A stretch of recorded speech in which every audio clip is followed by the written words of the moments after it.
হৃদয়ের জানালা খুলে দাও না, প্রভুর প্রেমে মন সারা দাও না। পারেন না সবাই? যারা পারেন জবান খুলে পড়েন। হৃদয়ের জানালা খুলে দাও না,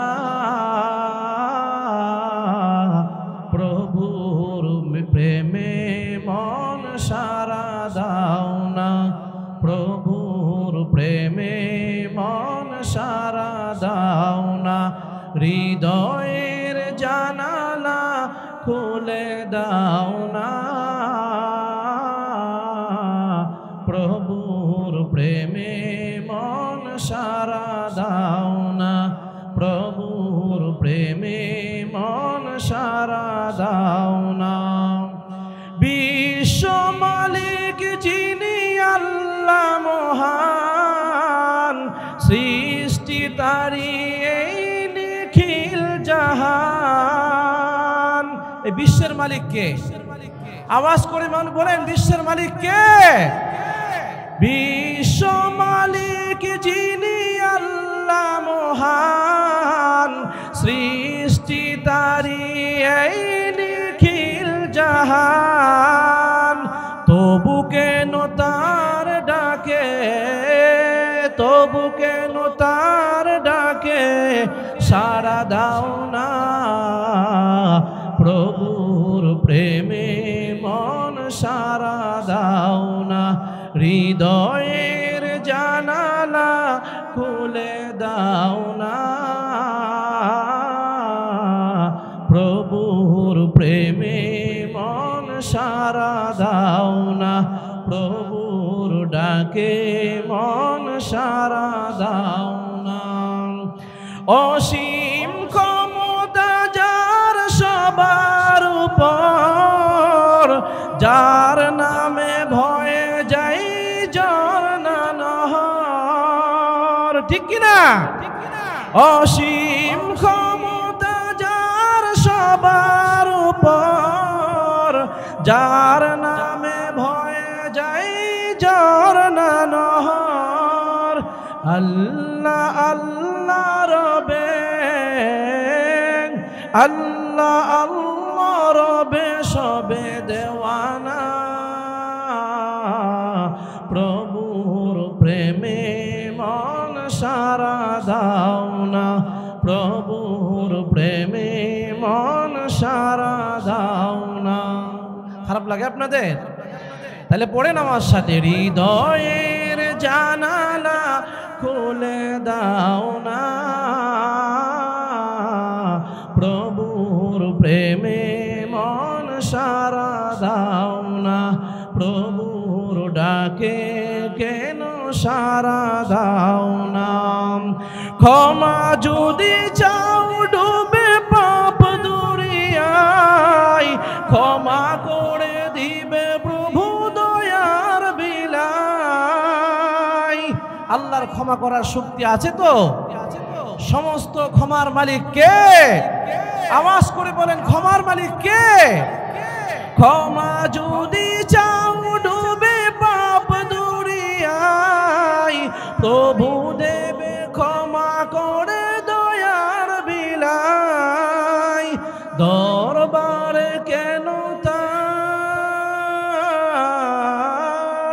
দরবারে কেন তার সাড়া দাও না, দরবারে কেন তার হাত পাতো না, প্রভুর প্রেমে মন সারা দাও না। হৃদয়ের জানালা খুলে দাও না,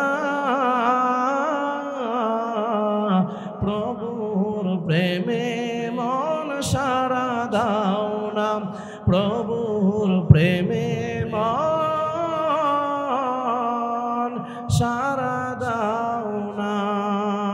দুনিয়ার কোনো কিছু থেমে থাকবে না, সবাই সবার মতো চলবে। মানুষ মারা যাওয়ার পর কবরে রাইখা আপনারা সকলে চলে আসছেন, চলে আইসা আপনার খানা আপনি খাইতেছেন, আপনার ঘুম আপনি ঘুমাইতেছেন, আপনার চলাফেরা সংসারের আইন উন্নতি সব ঠিক আছে, কিন্তু ওই যে আমার সন্তানটাকে কবরের মধ্যে রাইখা আসলাম, জানি না আমার বাবার কবরের মধ্যে কি চলতেছে, সন্তানের কবরের মধ্যে কি চলতেছে। আপনি আমি চলে আসার পর সাথে সাথে মুনকার নাকির ফেরেশতা চলে আসে।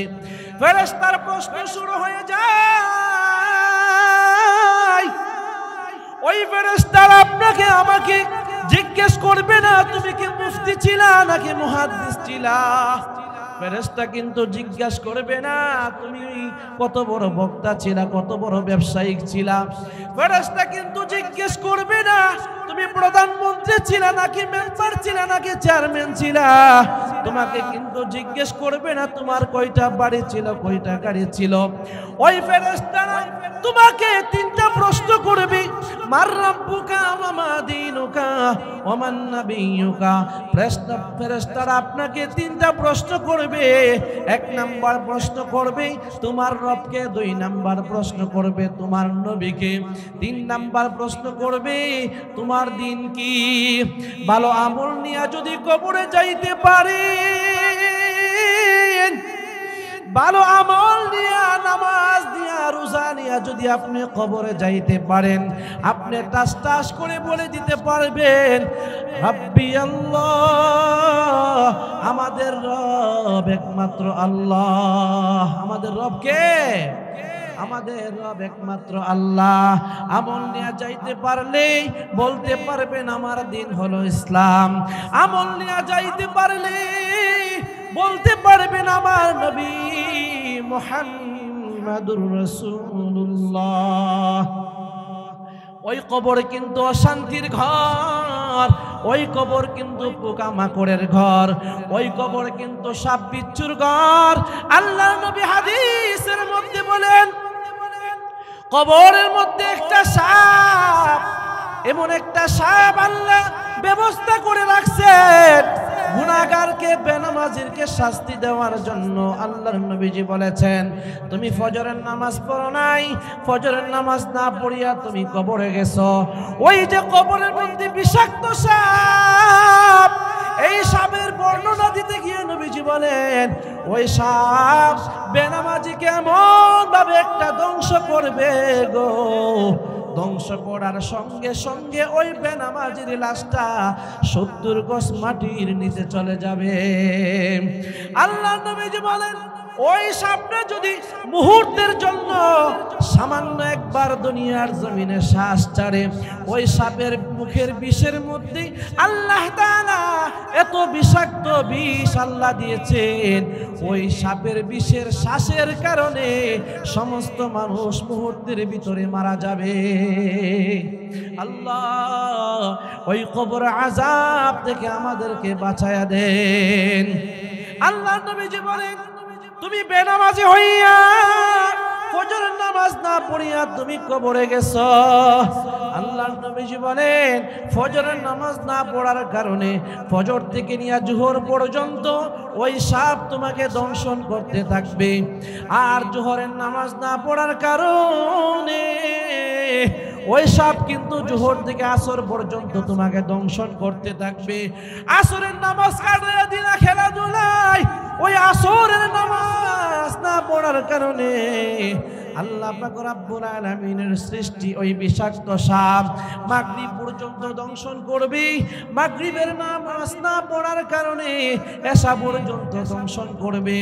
এশার নামাজ না পড়ার কারণে আল্লাহ পাক রব্বুল আলামিনের সৃষ্টি বিষাক্ত সাপ ফজর পর্যন্ত আপনাকে দংশন করতে থাকবে। ওই দিন চিৎকার করলে কোনো লাভ হবে না। চিৎকার করলে লাভ হবে? আল্লাযী আরসালাহুল্লাহু তাআলা বিল হাক্কি বাশীরান ওয়া নাযীরা ওয়া দাঈয়ান ইলাল্লাহি বিইذনিহি ওয়া সিরাজাম মুনীরা।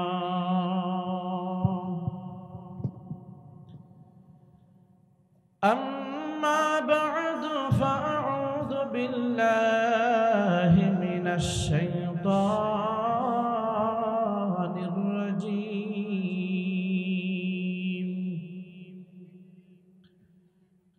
بسم الله الرحمن الرحيم.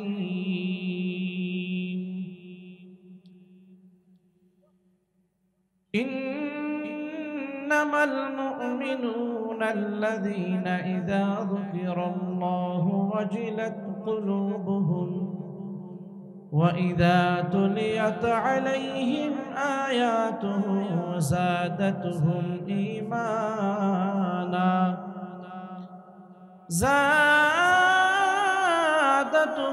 إيمانا وعلى ربهم يتوكلون.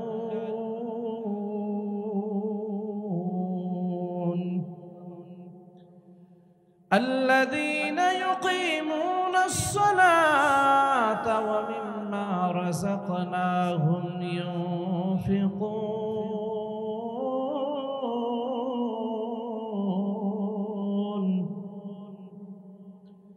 لهم درجات عند ربهم ومغفرة ورزق كريم.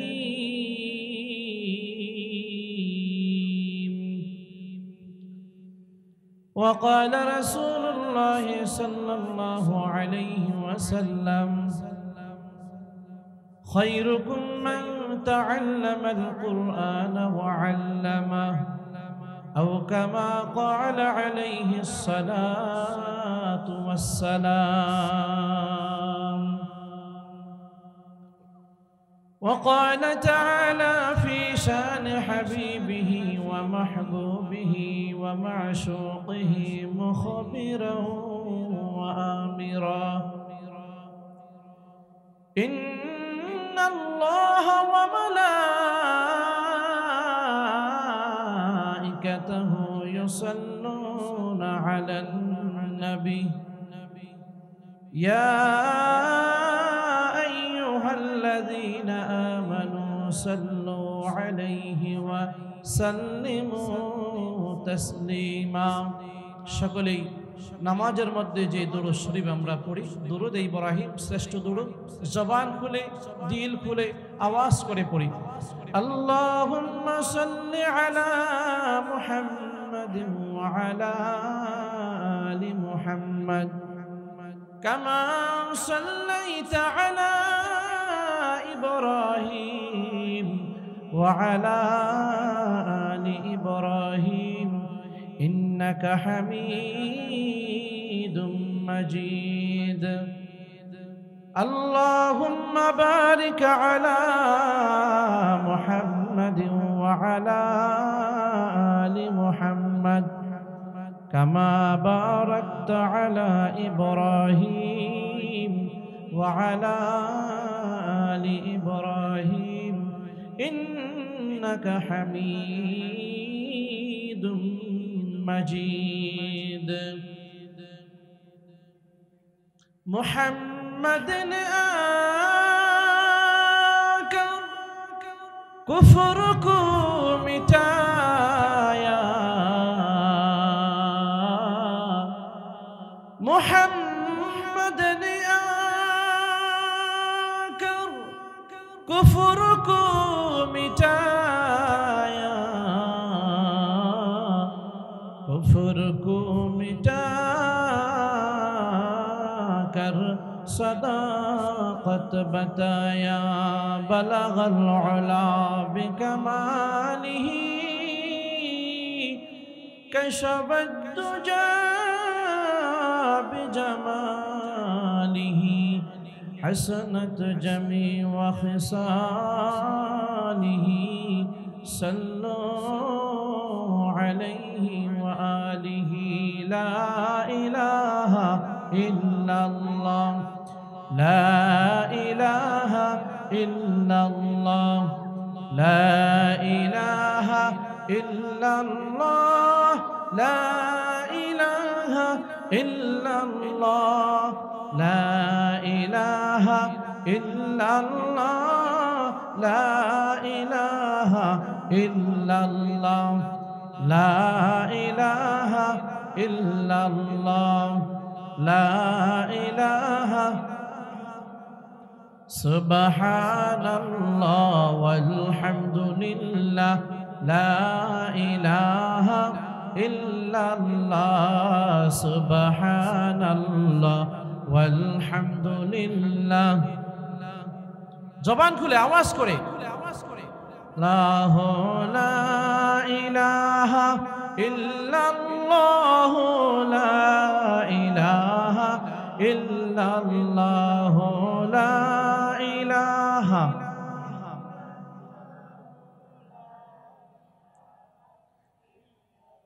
এমন দেশে যাবি রে মন যেই দেশের নাই ঠিকানা, এমন দেশে যাবি রে মন যেই দেশের নাই ঠিকানা, এমন ঘরে শুইবারে মন এমন ঘরে শুইবারে মন সেই ঘরের নাই বিছানা। সুবহানাল্লাহ ওয়ালহামদুলিল্লাহ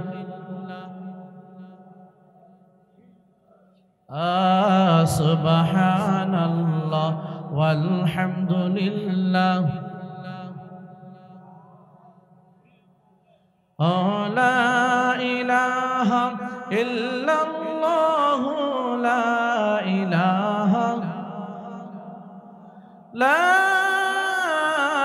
ইলাহা ইল্লাল্লাহ মুহাম্মাদুর রাসূলুল্লাহ সাল্লাল্লাহু আলাইহি ওয়াসাল্লাম। সুবহানাকা লা ইলমা লানা ইল্লা মা আল্লামতানা ইন্নাকা আনতাল আলিমুল হাকীম। রব্বি ইশরাহ লি সাদরি ওয়া ইয়াসসির লি আমরি ওয়াহলুল উকদাতাম মিন লিসানি ইয়াফকাহু কওলি। আলহামদুলিল্লাহ, রসুলপুর শেখ বাড়ি প্রবাসী ও যুবকদের উদ্যোগে নবম বার্ষিক ওয়াজ ও দোয়ার মাহফিলের উপস্থিত আছেন শ্রদ্ধেয় ভাজন সম্মানিত সভাপতি সাহেব, উপস্থিত আছেন বিশেষ অতিথিবৃন্দ, মুরব্বী বাবারা, যুবক ভাইয়েরা এবং জাতির শ্রেষ্ঠ মানব উলামায়ে কেরাম এবং উপস্থিত আছেন পর্দানিশী আমার শ্রদ্ধেয় সম্মানিতা মা বোনেরা। সর্বপ্রথমে আমরা মহান রব্বুল আলামিনের দরবারে অসংখ্য গণিত শুকরিয়া আদায় করছি যে মহান আল্লাহ তাআলা আপনাকে আমাকে রহমতের চাদর দিয়ে ডেকে দুনিয়ার সমস্ত ফাহিশা কাজ থেকে, গুনার কাজ থেকে এই জান্নাতের বাগানে, কোরআনের বাগানে, কোরআনের মজলিসে আল্লাহর মুহাব্বতে, নবীজির মুহাব্বতে আসার তৌফিক দান করেছেন। এই জন্য আমরা সকলেই আল্লাহর দরবারে শুকরিয়া আদায় করি আলহামদুলিল্লাহ। আরেকটা আওয়াজ করে বলি আলহামদুলিল্লাহ। আজকের জান্নাতের বাগানে আসতে পারে আমরা খুশি না বেজার? আমরাও খুশি, আল্লাহও খুশি, আল্লাহর রাসূলও খুশি। সুবহানাল্লাহ। হৃদয়ের জানালা খুলে দাও না, প্রভুর প্রেমে মন সারা দাও না। পারেন না সবাই? যারা পারেন জবান খুলে পড়েন। হৃদয়ের জানালা খুলে দাও না, প্রভুর প্রেমে মন সারা দাও না, প্রভুর প্রেমে মন সারা দাও না। হৃদয়ের জানালা খুলে দাও না, প্রভুর প্রভুর প্রেমে মন সারা দাও না, প্রভুর প্রেমে মন সারা দাও না। বিশ্ব মালিক যিনি আল্লাহ মহান, সৃষ্টি তারি এই নিখিল জাহান। এই বিশ্বের মালিক কে? আওয়াজ করে বলেন, বিশ্বের মালিক কে? বিশ্ব মালিক যিনি আল্লাহ মহান, সৃষ্টি তারি এই নিখিল জাহান। তবু কেন তার ডাকে, তবু কেন তার ডাকে সাড়া দাও না, প্রভুর প্রেমে মন সাড়া দাও না। হৃদয়ের জানালা খুলে দাও না, প্রভুর প্রেমে মন সাড়া দাও না, প্রভুর ডাকে মন সাড়া দাও না। অসীম ক্ষমতা যার সবার উপর, যার নামে ভয়ে যাই ঝরনা নহর, ঠিক কিনা? অসীম ক্ষমতা যার সবার উপর, যার নামে ভয়ে যাই ঝরনা নহর। আল্লাহ আল্লাহ রবে, আল্লাহ আল্লাহ রবে সবে দেওয়ানা, প্রভুর প্রেমে মন সাড়া দাও না, প্রভুর প্রেমে মন সাড়া দাও না। খারাপ লাগে আপনাদের? তাহলে পড়েন আমার সাথে, হৃদয়ের জানালা খুলে দাও না, প্রভুর প্রেমে মন সাড়া দাও না, প্রভুর ডাকে কেন সাড়া দাও না। ক্ষমা যদি চাও ডুবে পাপ দুরিয়ায়, ক্ষমা করে দিবে প্রভু দয়ার বিলাই। আল্লাহর ক্ষমা করার শক্তি আছে তো? সমস্ত ক্ষমার মালিক কে? আওয়াজ করে বলেন, ক্ষমার মালিক কে? ক্ষমা যদি চাও ডুবে পাপ দুরিয়ায়, প্রভু দেবে ক্ষমা করে দয়ার বিলাই। দরবারে কেন তার, দরবারে কেন তার সাড়া দাও না, দরবারে কেন তার হাত পাতো না, প্রভুর প্রেমে মন সাড়া দাও না। হৃদয়ের জানালা খুলে দাও না, প্রভুর প্রেমে মন সাড়া দাও না, প্রভুর প্রেমে মন সাড়া দাও না। আলহামদুলিল্লাহ, আমি আপনাদের সামনে পবিত্র কোরআনের 114টা সূরা থেকে সূরা আনফালের 3টা আয়াতে কারিমা তেলাওয়াত করেছি।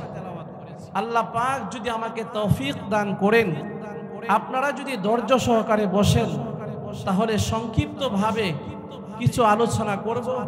আল্লাহ তাআলা আমাদের সকলকে আমলের নিয়তে শোনার তৌফিক দান করুক। সকলে বলি আমিন। আপনাদের কাঙ্ক্ষিত মেহমান, আজকের যিনি প্রধান মেহমান, প্রধান আকর্ষণ, প্রধান বক্তা যিনি মুফতি জুবাইর ইব্রাহিমী সাহেব, হয়তো উনি চলেই আসছে, আপনাদের মাঝে আসবেন। আপনারা ধৈর্য সহকারে বসবেন তো ইনশাআল্লাহ।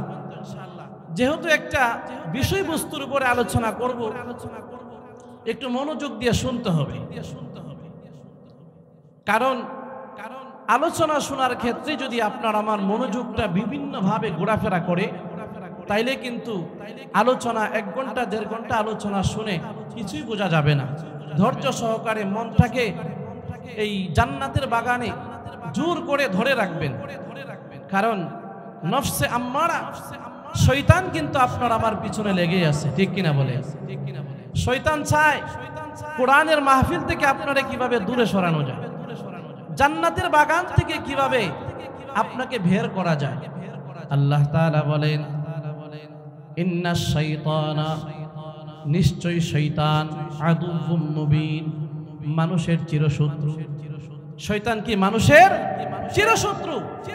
সে চায় না আদম সন্তান একটাও যেন জান্নাতে না যায়। আর আল্লাহ তাআলা বলেন, হে শয়তান, আমি আল্লাহ দেখব আমার বান্দাদেরকে তুমি কিভাবে জাহান্নামে নাও। আমার বান্দারা 70-80 বছর পর্যন্ত গুনাহ করে যেই গুনাহ কামাইবে, এই একটা মাহফিলে এসে 1 ফোঁটা চোখের পানি যদি সে ছাড়তে পারে, আমি আল্লাহ তাআলা তার 80 বছরের গুনাহ মাফ করে দেব। সুবহানাল্লাহ। এজন্য মনোযোগ দিয়ে শুনতে হবে, কারণ আল্লাহ পাক রব্বুল আলামিন আপনাকে আমাকে যে সময়টুকু দিয়ে দুনিয়াতে পাঠিয়েছেন, যে হায়াতটুকু দিয়ে দুনিয়াতে পাঠিয়েছেন, এটার একটা শেষ সীমানা আছে, ঠিক কিনা বলে? আমরা কি কেউ দুনিয়াতে চিরদিন থাকবো? কেউ চিরদিন থাকবো। আজকে যে সময়টা আমরা রাস্তাঘাটে দোকানপাটে নষ্ট করতেছি, এই সময়টার জন্য আফসোস করতে হবে। এই সময়টা আর আমার মাঝে ফিরে আসবে না। হয়তো এই রসুলপুরের এই সিজনে এটাও হতে পারে শেষ মাহফিল, এই সিজনে আর নাও হতে পারে। আজ রাতে যদি আপনার আমার মৃত্যু এসে যায়, অন্তত আল্লাহর কাছে এই কথাটা বলতে পারবো যে আল্লাহ, আমার জীবনের শেষ লগ্নে একটা কোরআনের মাহফিলে আমি উপস্থিত হয়েছিলাম, আল্লাহ এই আমলটা যদি আপনি কবুল করে থাকেন তাহলে আপনি আমাকে মাফ করে দিবেন। তাহলে আল্লাহ তাআলা এটার উসিলায় মাফ করে দিতে পারে। সুবহানাল্লাহ। আল্লাহর ক্ষমা করার শক্তি আছে না নাই? জোরে বলেন, আছে না নাই? দুনিয়ার কেউ ক্ষমা করার শক্তি আছে? নাই। সব ক্ষমতার মালিক একমাত্র আল্লাহ।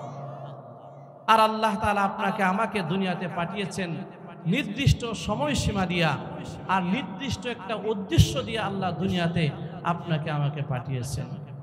আল্লাহ বলেন, মা খালাকাতুল জিন্না ওয়াল ইনসা ইল্লা লিয়াবুদুন।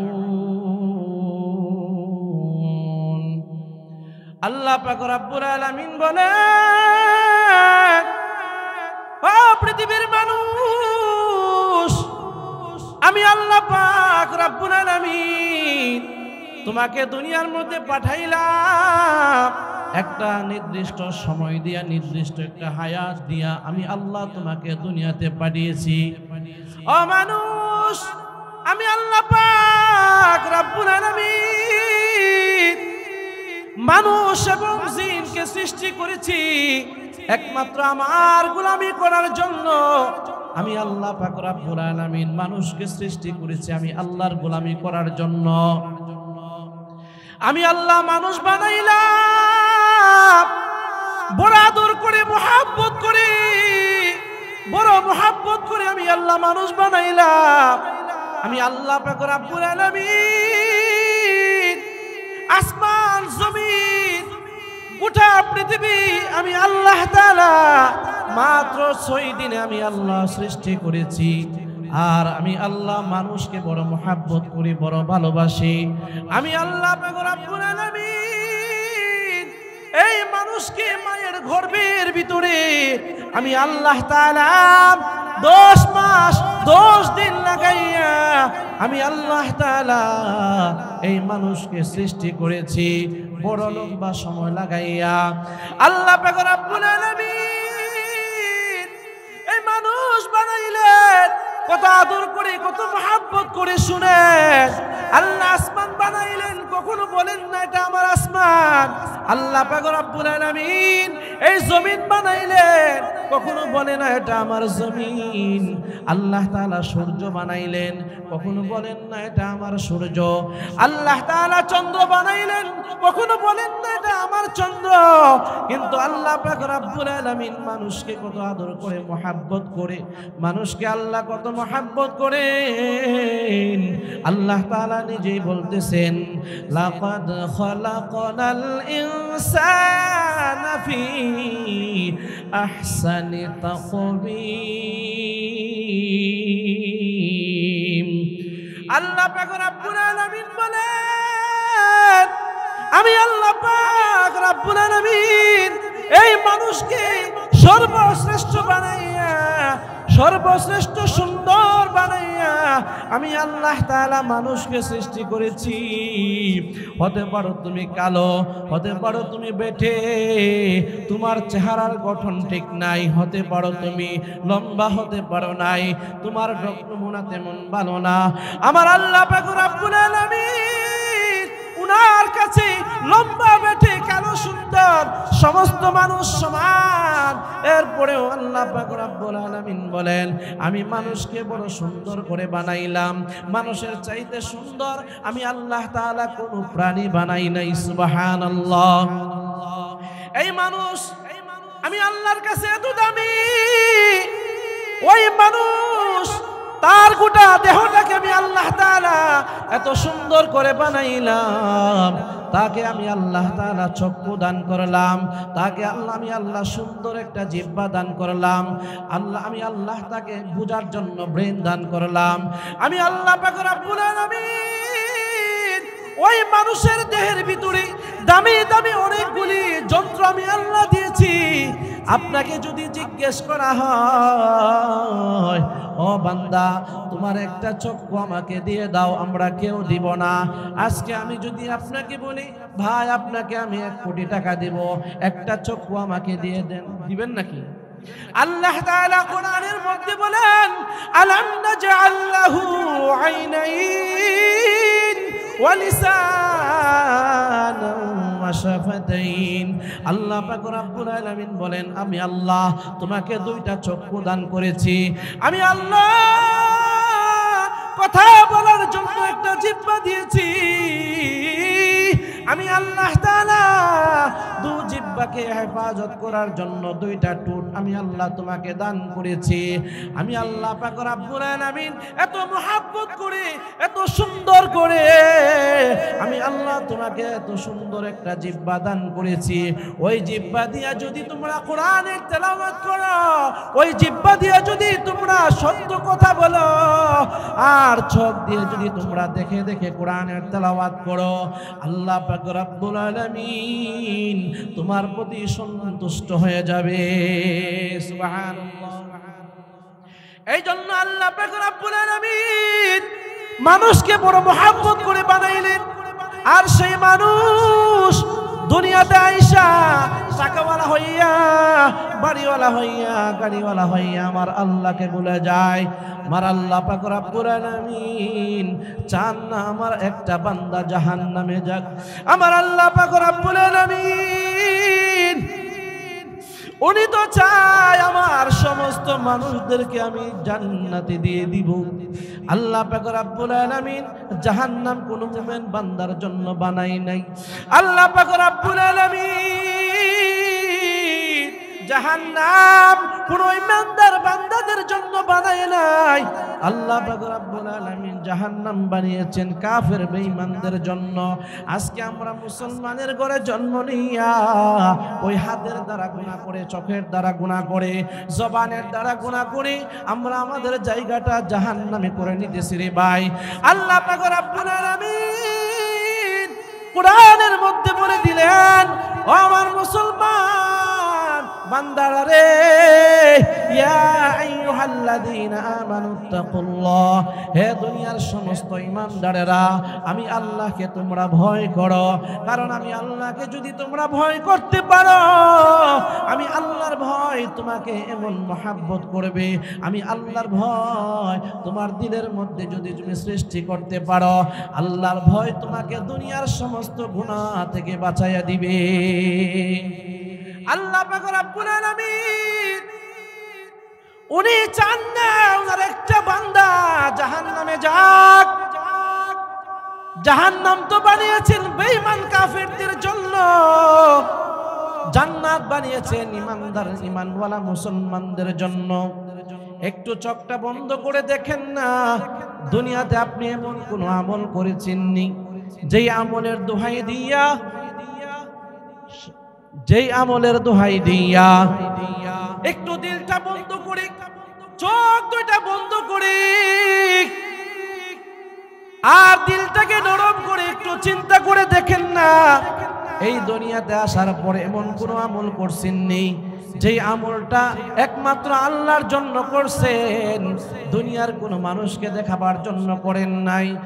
আল্লাহ তাআলা ওই যে ইখলাস বলা একটা আমল আপনি দেখায়া দেন আল্লাহকে, আল্লাহ আমি এমন একটা আমল করেছি যেই আমলটা আল্লাহ আমি দুনিয়ার কোন মানুষকে দেখাবার জন্য করি নাই। আল্লাহ গো, এই আমলটা করেছি একমাত্র আপনাকে খুশি করবার জন্য। এমন কি একটা আমল আছে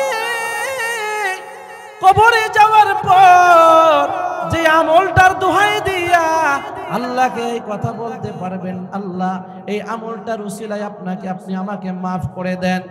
কারণ কবর বড় আযাব, কবর বড় কঠিন আযাবের ঘর।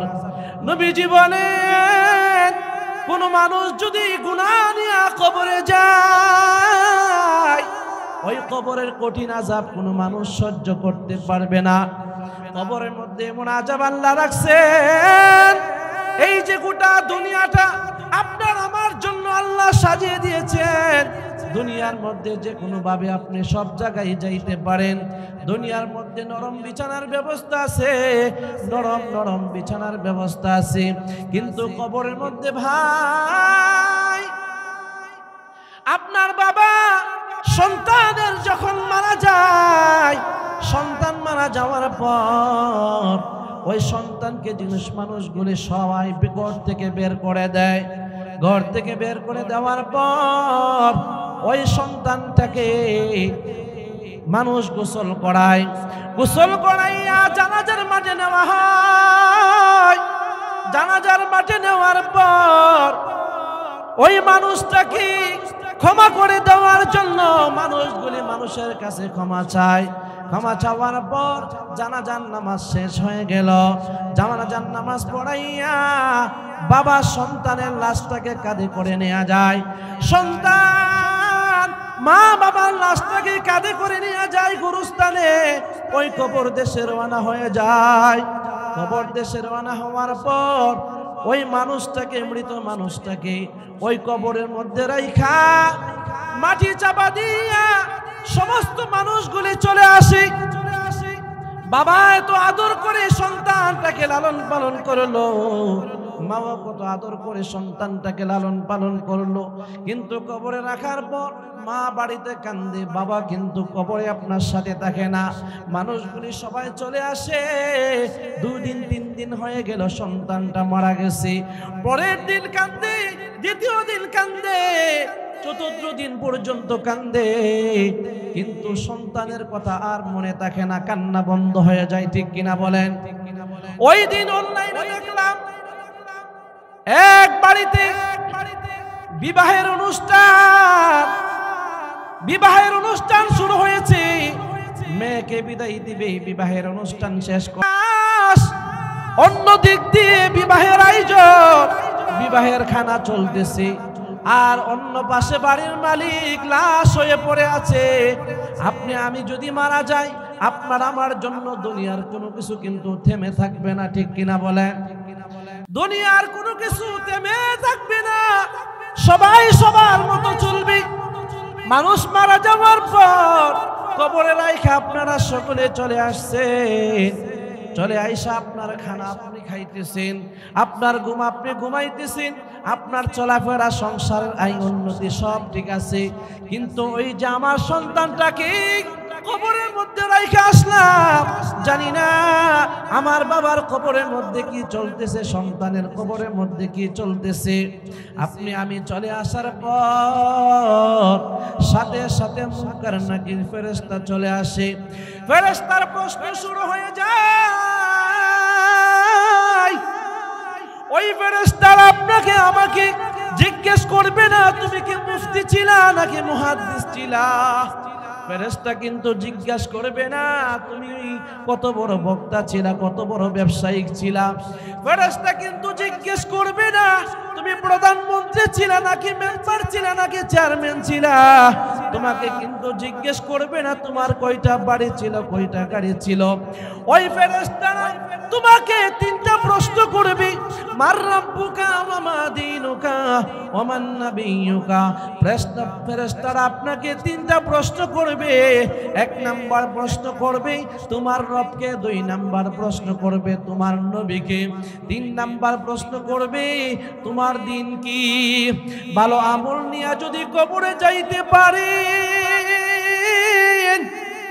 ভালো আমল নিয়া নামাজ দিয়া রোজা নিয়া যদি আপনি কবরে যাইতে পারেন, আপনি টাস টাস করে বলে দিতে পারবেন রাব্বি আল্লাহ, আমাদের রব একমাত্র আল্লাহ। আমাদের রব কে?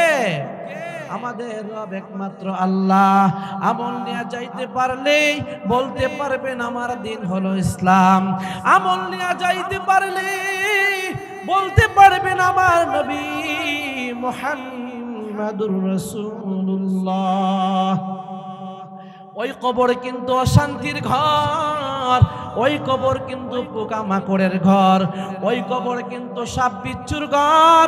আল্লাহর নবী হাদিসের মধ্যে বলেন কবরের মধ্যে একটা সাপ, এমন একটা সাপ আল্লাহ ব্যবস্থা করে রাখছেন গুনাহগারকে, বেনামাজিরকে শাস্তি দেওয়ার জন্য। আল্লাহর নবীজি বলেছেন তুমি ফজরের নামাজ পড়ো নাই, ফজরের নামাজ না পড়িয়া তুমি কবরে গেছো, ওই যে কবরের মধ্যে বিষাক্ত সাপ, এই সাপের বর্ণনা দিতে গিয়ে নবীজি বলেন ওই সাপ বেনামাজিকে এমন ভাবে একটা ধ্বংস করবে গো, ধ্বংস করার সঙ্গে সঙ্গে ওই বেনামাজির লাশটা 70 গজ মাটির নিচে চলে যাবে। আল্লাহ নবীজি বলেন ওই সাপটা যদি মুহূর্তের জন্য সামান্য একবার দুনিয়ার জমিনে শ্বাস ছাড়ে, ওই সাপের মুখের বিষের মধ্যে আল্লাহ তাআলা এত বিষাক্ত বিষ আল্লাহ দিয়েছেন, ওই সাপের বিষের শ্বাসের কারণে সমস্ত মানুষ মুহূর্তের ভিতরে মারা যাবে। আল্লাহ ওই কবর আযাব থেকে আমাদেরকে বাঁচায়া দেন। আল্লাহ নবীজি বলেন তুমি বেনামাজি হইয়া ফজরের নামাজ না পড়িয়া তুমি কবরে গেছো। আল্লাহর নবীজি বলেন ফজরের নামাজ না পড়ার কারণে ফজর থেকে নিয়ে জোহর পর্যন্ত ওই সাপ তোমাকে দংশন করতে থাকবে, আর জোহরের নামাজ না পড়ার কারণে ওই সাপ কিন্তু জোহর থেকে আসর পর্যন্ত তোমাকে দংশন করতে থাকবে। আসরের নামাজ কাটাইয়া দিনা খেলাধুলায় ওই আসরের নামাজ না পড়ার কারণে আল্লাহ পাক রব্বুল আলামিনের সৃষ্টি ওই বিষাক্ত সাপ মাগরিব পর্যন্ত দংশন করবে। মাগরিবের নামাজ না পড়ার কারণে এশা পর্যন্ত দংশন করবে। এশার নামাজ না পড়ার কারণে আল্লাহ পাক রব্বুল আলামিনের সৃষ্টি বিষাক্ত সাপ ফজর পর্যন্ত আপনাকে দংশন করতে থাকবে। ওই দিন চিৎকার করলে কোনো লাভ হবে না। চিৎকার করলে লাভ হবে? কোনো লাভ হবে না। এই জন্য ওই কবরের বিষাক্ত সাপের আযাব থেকে বাঁচার জন্য কি আমল নিয়ে আপনি আমি কবরে যাব? এমন একটা আমল কি দেখাতে পারবেন? আল্লাহ এই আমলটা করেছি একমাত্র আপনার সন্তুষ্টির জন্য, যে আমলটা আমি দুনিয়ার কোনো মানুষকে দেখাবার জন্য করি নাই। যদি এরকম একটা আমল আপনি আল্লাহর কাছে দেখাইতে পারেন, আল্লাহর দয়া অনেক বেশি, আল্লাহর মায়া অনেক বেশি। আল্লাহ চাইলে ওই সামান্য ছোট্ট একটা আমল, যেটার মধ্যে ইখলাস ছিল, অহংকার ছিল না, গর্ব ছিল না, সেই একটা আমলের উসিলাই আল্লাহ আপনাকে মাফ করে দিতে পারে। সুবহানাল্লাহ। কারণ ইতিহাসের মধ্যে আছে, ওই দিনেও ফাজাইলে সাদাকাত একটা কিতাবের মধ্যে ঘটনা পড়লাম। আল্লাহর এক বান্দি জিনাকারিনী মহিলা, জীবনে অনেকবার জিনা করেছে, অনেকবার অন্যায় করেছে, অনেকবার জিনার কাজ করেছে, গুনার কোনো শেষ নাই। এমন কোনো গুনাহ নাই ওই মহিলা জীবনে করে নাই। ওই মহিলা রাস্তা দিয়ে হাঁটে, হাঁটার সময় দেখে রাস্তার পাশে একটা কুকুর পিপাসার কারণে জিহ্বাটা বের করে রাখছে, পিপাসার কারণে। আল্লাহর বান্দির চোখে পড়ল, কি ব্যাপার, একটা অবুঝ প্রাণী পিপাসার কারণে পেটের ক্ষুধায় জিহ্বাটা বের করে দিয়েছে, জোরে জোরে শ্বাস ছাড়তেছে। আল্লাহর বান্দি চিন্তা করলো কি করা যায়, ওই কুকুরটাকে কিভাবে বাঁচানো যায়, কিভাবে পানি পান করানো যায়। আল্লাহর বান্দি খুঁজতে লাগলো কোথায় পানি পায়। খুঁজতে খুঁজতে দেখে রাস্তার এক পাশে একটা বিশাল বড় কুয়া দেখা যায়। আল্লাহর বান্দি ওই কুয়া থেকে পানি উঠাবার জন্য তার পায়ে ছিল চামড়ার মোজা। ওই চামড়ার মোজা দিয়া কুয়া থেকে পানি উঠাবার জন্য চেষ্টা করতেছে, কিন্তু কুয়ার পানি অনেক নিচে, কুয়া থেকে পানি উঠাইতে পারতেছে না। এবার আল্লাহর বান্দি চিন্তা করলো যেভাবেই হোক ওই কুকুরটাকে আমাকে পানি পান করাতে হবে। আল্লাহর বান্দি চিন্তা করতেছে আর কি উপায় বের করা যায়। হঠাৎ মনে পড়ে গেল আল্লাহর বান্দি জিনাখোর মহিলা, তার মাথার মধ্যে একটা ওড়না। চিন্তা করে দেখে জিনাকারিনী মহিলার মাথায় ওড়না দেখা যায়। আর আমার দেশের মা বোনেরা রাস্তা দিয়ে হাঁটে, মাথার মধ্যে কোনো ওড়না থাকে না, যদিও কোনো ওড়না থাকে সেই ওড়নাটা গলার মধ্যে পেঁচাইয়া ফ্যাশন করে, ঠিক কিনা বলে। মুসলমানি বুয়াদ গারদান নেহাদান হেনানে খুদ বদস্তে খাজাদাদান গর্ব সুরাত আদমি ইনসাবুদে আহমদবু জাহাল হামেক সাবুদে। আল্লাহর বান্দি ওই মাথার উড়নাটা নিল, মাথার উড়নাটা নিয়া ওই উড়নার মধ্যে চামড়ার মোজাটা পেঁচাইল। চামড়ার মোজাটা পেঁচাইয়া কুয়ার মধ্যে চামড়ার মোজাটা দিল। সেই চামড়ার মোজা দিয়া উড়নার সাহায্যে কুয়া থেকে পানি উঠাইল। কুয়া থেকে পানি উঠাইয়া আল্লাহর বান্দি ওই পিপাসিত কুকুরটাকে পানি পান করাইল। কুকুরটা পানি পান করার পর একটু আরাম পাইল, কুয়াটা আরামে ঘুমায় গেল। ওই দিক দিয়ে আসমানি গাইবি আওয়াজ আর বলতেছে, ও গুনাহগার জিনাকারিনী বান্দি, একটা জিনাকারিনী মহিলা হইয়া, একটা পাপিষ্ঠ মহিলা হইয়া আমার একটা অবুঝ প্রাণী কুকুরটাকে তুমি পানি পান করাইলা। আমি আল্লাহ পাক রব্বুল আলামিন এই আমলটাকে এত ভালোবাসেছি, এত মোহাব্বত করেছি। আল্লাহ বলেন আমি আল্লাহর দরবারে ওই আমলটা এত পছন্দ হয়েছে, আমি আল্লাহ পাক রব্বুল আলামিন ওই জিনাকারিনী মহিলা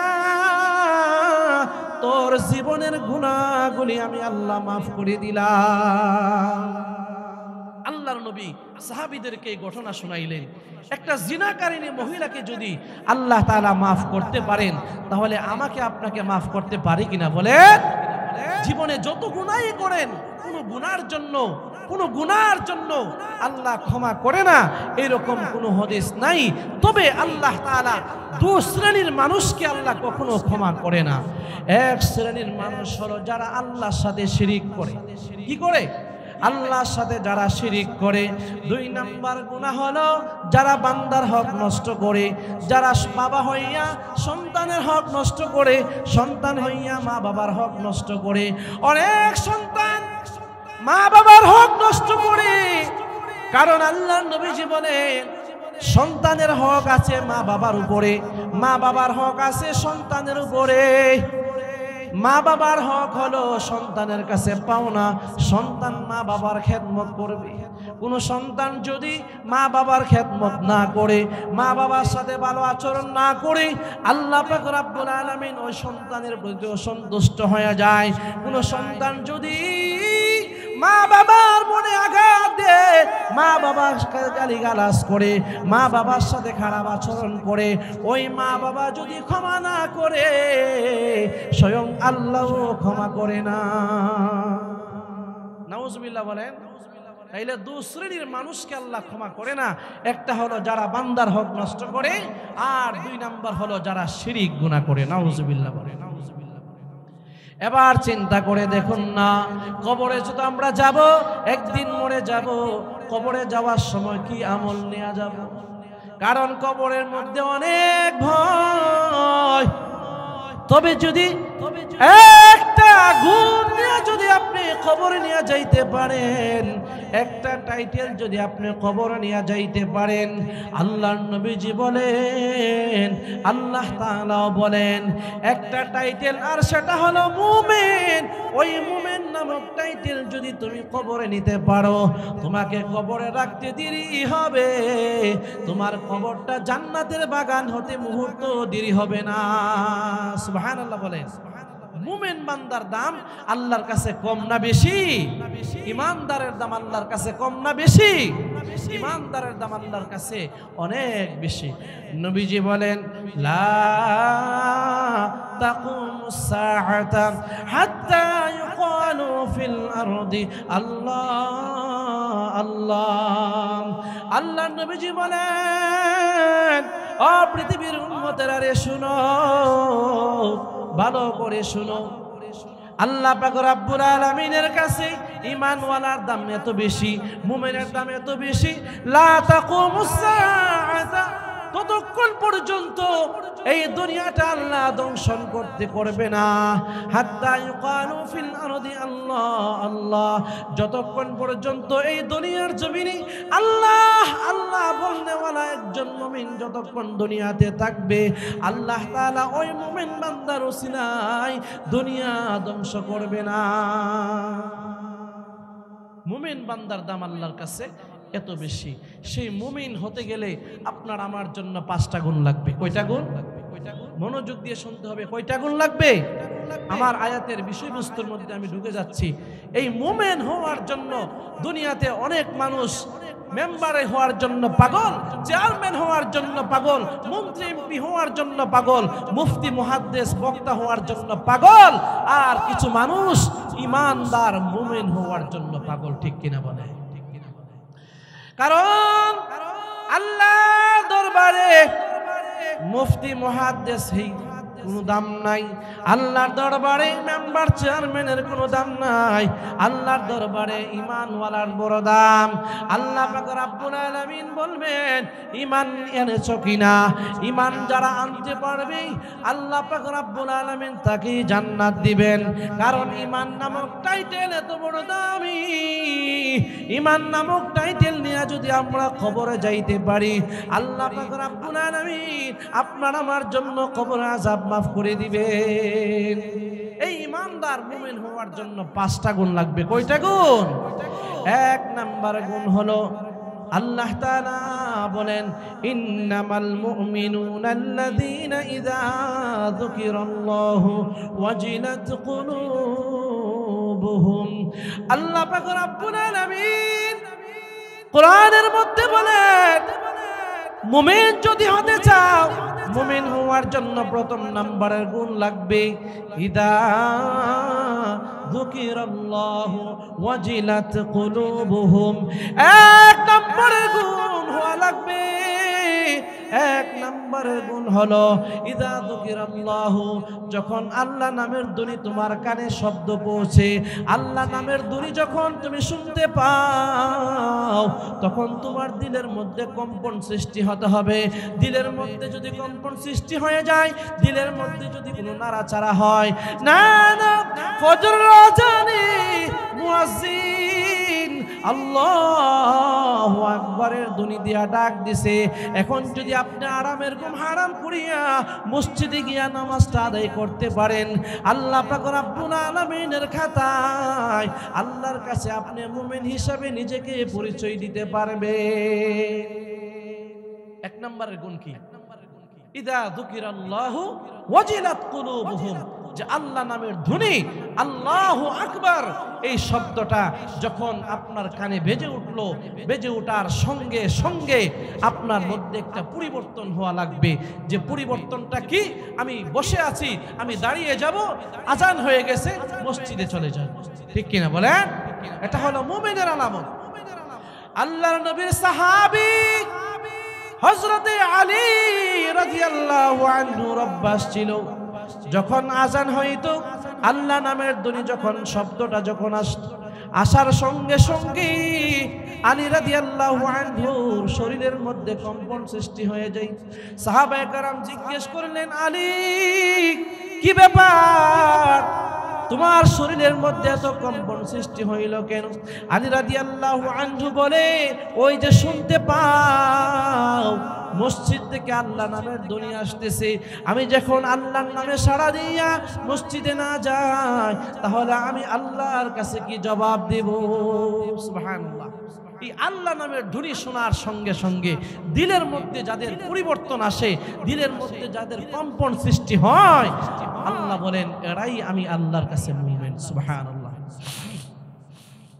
দুই নাম্বার হলো ওয়াইদা তুলিয়াত আলাইহিম আয়াতুহু যাদাতুহুম ঈমানা ওয়া আলা রাব্বিহিম ইয়াতাওয়াক্কালুন। আল্লাহ পাক রব্বুল আলামিন বলেন, ওয়াইদা তুলিয়াত আলাইহিম আয়াতুহু যাদাতুহুম ঈমানা। দুই নাম্বার গুণ হলো যখন আল্লাহর কোরআনের তেলাওয়াত করা হয়, আল্লাহর কোরআনের তেলাওয়াতে এত মজা, এত মজা, যখন আল্লাহ নামের আল্লাহর কোরআনের তেলাওয়াত যখন শুনি, তখন আমাদের কাছে ভালো লাগে কি লাগে না? কোরআনের তেলাওয়াত যাদের কাছে ভালো লাগে, এরাই হলো প্রকৃত মুমিন। ইমাম যখন পড়ে আলহামদুলিল্লাহি রাব্বিল আলামিন আর রহমানির রহিম মালিকি ইয়াউমিদ্দিন ইয়াকা না'বুদু ওয়া ইয়াকা নাস্তাঈন ইহদিনাস সিরাতাল মুস্তাকিম সিরাতাল লাযীনা আন'আমতা আলাইহিম গায়রিল মাগদুবি আলাইহিম ওয়ালাদ-দাল্লিন। ইমাম যখন কোরআনের তেলাওয়াত করে, মুসল্লিরা যখন মনোযোগ দিয়ে শুনে, আল্লাহ বলেন যেই সমস্ত মুসল্লিদের অন্তরে কোরআনের তেলাওয়াত ভালো লাগে, যাদের অন্তরে কোরআনের সুর ভালো লাগে, আল্লাহ তাআলা বলেন এরাই হলো আমি আল্লাহর কাছে প্রকৃত মুমিন। সুবহানাল্লাহ। কোরআনের তেলাওয়াত করেননি? আজকে তো অনেক গড়ে কোরআনের তেলাওয়াত হয় না, সময় নাই, কোরআন তেলাওয়াত করতে সময় নাই। গড়ের ভিতরে একটা টিভি আছে, এটার মধ্যে সময় দেওয়ার বড় সময় আছে, কিন্তু কোরআনের তেলাওয়াতের সময় নাই। ঠিক কিনা বলেন? কোরআন, এই কোরআন তো আপনার জন্য আল্লাহর কাছে সুপারিশ করবে। আল্লাহ তাআলা কোরআনকে স্বাধীনতা দিবেন, আর সেই কোরআন আপনাকে কবরে, হাসরে, মিজানে, ফুলসিরাতে আল্লাহর কাছে বলবে। কোরআন সুপারিশ করবে। কোরআন এই কবরে যাওয়ার পরে এই কোরআন আর নামাজ, জিকির, এই আমলগুলি আপনাকে চতুর্পার্শ্বে বেষ্টন করে রাখবে। সুবহানাল্লাহ বলেন। তাইলে কোরআনের তেলাওয়াত দরকার আছে না নাই? যারা কোরআনের তেলাওয়াত করে আল্লাহ পাক বলেন এরা শুধু কোরআনের তেলাওয়াত করে না, এরা আমি আল্লাহর সাথে কথা বলে। সুবহানাল্লাহ।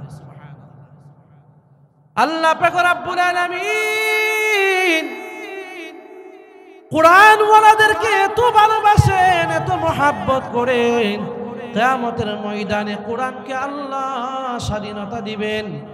আর কোরআন আপনি যখন জাহান্নামী হয়ে যাবেন, জাহান্নামী ঘোষণা হয়ে যাওয়ার পর এই কোরআন আল্লাহর কাছে বলবেন, আল্লাহ এই সাথী তোমার এই বান্দা, আমি কোরআনের সাথী, তোমার বান্দা ফজরে পড়ে আমি কোরআনের তেলাওয়াত করেছে। ও আমার মা বোনেরা, পর্দার আড়াল থেকে অবশ্যই ওয়াজগুলো শুনতেছেন, হয়তো আজকে কোরআনের তেলাওয়াত করে না, কোরআনটাকে ঘরের ভিতরে গিলাফ লাগাইয়া এই যে আলমারির উপরে রাখছেন, দিন চলে যায়, সপ্তাহ চলে যায়, মাস চলে যায়, বছর চলে যায়। ওই যে গত রমজানে এই কোরআনটা একবার তেলাওয়াত করেছেন, আর সামনে রমজানে আবার তেলাওয়াত করবেন, কিন্তু মাঝখানে 11টা মাস চলে গেল, কোরআনটাকে আপনি টানায়া রাখছেন, কোরআনটাকে তেলাওয়াত করে নাই। আল্লাহর নবী হাদিসের মধ্যে বলেন, যেই ঘরের মধ্যে কোরআনটাকে গিলাফের মধ্যে রাখা হয় কিন্তু কোরআনের তেলাওয়াত করা হয় না, এই কোরআন আল্লাহর কাছে বদদুয়া করে, আল্লাহ আমি কোরআনটাকে এই ঘরের মানুষগুলি ধরে না, ঘরের মানুষগুলি আমাকে তেলাওয়াত করে না, আমাকে ধরে না, চোনাম, আল্লাহ এই ঘরের মধ্যে তুমি মুসিবত দাও, এই ঘরের মধ্যে রোগ সুখ দাও, এই ঘরের কামাই রোজগারের মধ্যে কোনো বরকত দিও না। আর যেই ঘরের মা বোনেরা ফজরের নামাজের পর এক পৃষ্ঠা কোরআনের তেলাওয়াত করে, আর এই কোরআন অনেক খুশি, কোরআনের কিন্তু একটা রূহ আছে, এই কোরআন আল্লাহর দরবারে বলে, আল্লাহ আমি কোরআনকে বড় মোহাব্বত করে এই ঘরের মানুষগুলি, আমি কোরআনকে তেলাওয়াত করে, আমি কোরআনকে বুকে জড়াইয়া ধরে, আল্লাহ এই ঘরের মধ্যে কোনো বিপদ দিও না, কোনো মুসিবত দিও না, এই ঘরের মানুষগুলি তুমি বেশি দিন বাঁচাইয়া রাখো, এই ঘরের মানুষগুলির উপরে তুমি রহমত বরকত নাজিল করো। কোরআন আল্লাহর কাছে দোয়া করে আল্লাহ পাক রব্বুল আলামিন এই কোরআনের দোয়া কবুল করে নেয়। সুবহানাল্লাহ। আর সেই কোরআন অনেক মুরব্বী বাবারা আছেন, মনে করতে পারেন আমি তো কোরআন তেলাওয়াত করতে পারি না। আল্লাহর নবীজি বলে, কোরআন তেলাওয়াত যদিও করতে না পারেন, এই কোরআনটাকে যদি বুকে জড়ায়া ধরেন, এই কোরআনটাকে যদি আপনি তেলাওয়াত করতে নাও পারেন, কোরআনটাকে বুকে জড়াইয়া ধরে আপনি যদি আল্লাহর কাছে বলেন, আল্লাহ আমি তো কোরআন তেলাওয়াত করতে পারি না, আমি চোখে দেখি না, কোরআন তেলাওয়াত করতে পারি না, আমি শিখতে পারি নাই, কিন্তু আল্লাহ তোমার কোরআনের মহব্বত আমি বলতে পারি না, আল্লাহ তোমার কোরআনকে আমি বুকে জড়াইয়া ধরে রাখছি। আল্লাহ রাসূল সাল্লাল্লাহু আলাইহি ওয়াসাল্লাম বলেন, ওই যে কোরআনটাকে আপনি বুকে জড়াইয়া ধরলেন, কোরআনের হরফগুলি, কোরআনের আয়াতের লাইনের উপরে আপনি আঙ্গুল চালাইলেন, আল্লাহর নবীজি বলেন শুধু আঙ্গুল চালাইলে প্রতি হরফে আল্লাহ তাআলা 10টা করে নেকি দান করবেন। কোরআন শিখাও ছেলে মেয়েকে ওহে মুসলমান, জান কবজের সময় তোমার হইবে রে আসান, জান কবজের সময় তোমার হইবে রে আসান। একটি ছেলে আলেম হলে পড়বে কোরআন মরণ কালে, একটি ছেলে আলেম হলে পড়বে কোরআন মরণ কালে। এই কোরআন আপনার জন্য কবরে সুপারিশ করবে, এই কোরআন মিজানে ফুলসিরাতে সুপারিশ করবে। এই জন্য কোরআনের তেলাওয়াত দরকার। প্রতিদিন কমপক্ষে 1 পৃষ্ঠা কোরআনের তেলাওয়াত করবেন। পারবেন তো সবাই ইনশাআল্লাহ? কোরআনের মধ্যে ছোট অনেক সূরাও আছে, সূরা ইখলাস, সূরা নাস। নবীজি বলেন যে সূরা ইখলাস, কুল হুয়াল্লাহ সূরা পারেন না সবাই? কারা কারা পারেন দুইটা হাত তুলে আল্লাহকে দেখায় দেন। নারে তাকবীর, নারে তাকবীর। এই কোরআনের মধ্যে ছোট্ট একটি সূরা আছে, সূরাতুল ইখলাস। আল্লাহর নবীজি বলেন এই সূরা ইখলাস আল্লাহর কাছে বড় দাম। আল্লাহর নবীর একজন সাহাবী ছিলেন হযরতে আবু যর গিফারি রাদিয়াল্লাহু আনহু। আবু যর গিফারি রাদিয়াল্লাহু আনহু বেশি বেশি সময় এই কোরআনের উপরে আমল করতেন। একবার জিবরাইল আলাইহিস সালাতু ওয়াস সালাম আল্লাহর নবীর দরবারে আসছে, ইয়া রাসূলুল্লাহ, ইয়া হাবিবাল্লাহ, ওগো নবী গো, আপনার নবীর আপনার একজন সাহাবী আছে। আলহামদুলিল্লাহ, ঠিক আছে, ইনশাআল্লাহ, সমস্যা নেই। আল্লাহর নবীর কাছে জিবরাইল আয়েশা বলতেছে, ইয়া রাসূলুল্লাহ, ইয়া হাবিবাল্লাহ, আপনার একজন প্রিয় সাহাবী আছে, আমি জিবরাইলকে আল্লাহ তাআলা পাঠিয়েছেন, আপনার ওই সাহাবীকে আল্লাহ সালাম জানাইছে। সুবহানাল্লাহ বলেন। এবং আপনার ওই সাহাবীকে নিয়ে আল্লাহ তাআলা ফেরেশতাদের মঞ্চে প্রশংসা করে। সুবহানাল্লাহ। নবীজি বললেন, জিবরাইল, এটা আমার কোন সাহাবী? হযরতে জিবরাইল আলাইহিস সালাতু ওয়াস সালাম বলেন, ইয়া রাসূলুল্লাহ, ইয়া হাবিবাল্লাহ, এটা হলো আপনার সাহাবী হযরতে আবু যর গিফারি। সুবহানাল্লাহ। আল্লাহর নবীজি বললেন, জিবরাইল, আমার সাহাবী আবু যর গিফারির এত দাম কিভাবে হলো?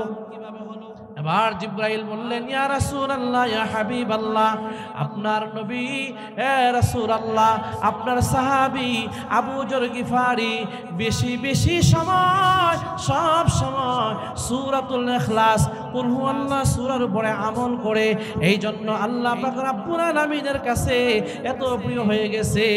সুবহানাল্লাহ বলেন। নারে তাকবীর, নারে তাকবীর। প্রধান বক্তার আগমন, প্রধান বক্তার আগমন। রসুলপুর পক্ষ থেকে মুফতি জুবাইর ইব্রাহিমী সাহেবের আগমন। আলহামদুলিল্লাহ, আমাদের আজকের প্রধান মেহমান যিনি, উনি চলে আসছেন। আমরা সকলেই ধৈর্য সহকারে বসবো, কেউ উঠা বসা করবো না ইনশাল্লাহ। যারা এদিক সেদিক ঘোরাফেরা করতেছেন আপনারা প্যান্ডেলের নিচে চলে আসেন। আলহামদুলিল্লাহ, আজকে আমার জবান থেকে যতটুকু আলোচনা বের হয়েছে আল্লাহ পাক রব্বুল আলামিন সর্বপ্রথমে আমাকে, আপনাকে, আমাদের সকলকে আমল করার তৌফিক দান করুক। সকলে বলি আমিন। ওয়া আখিরু দাওয়ানা আনিল হামদুলিল্লাহি রাব্বিল আলামিন। আসসালামু আলাইকুম ওয়া রাহমাতুল্লাহি ওয়া বারাকাতুহু।